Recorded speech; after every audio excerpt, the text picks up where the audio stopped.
Čau, zdravím všechny Čechy i Slováky, Moraváky i Tučáky, mé jméno je Lex.cz a toto je můj první let's play na hru Shake and Fidget.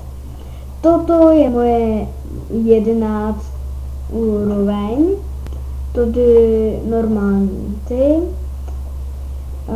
věcičky, pak máme tu vlastníček dokonce, smrťáci se vrací.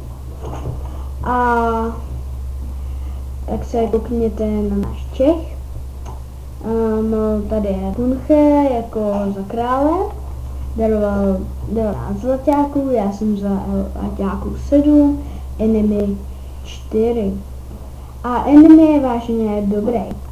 A pak tady máme náš erb, který vymyslel sám Punche. A pak tady máme podzemku, tu ní můžu, ale nemůžu teď právě, protože jsem v hospodě. Máme tu arénu, zbrojírnu a k tomuto dílu bych bylo vše, tak čau.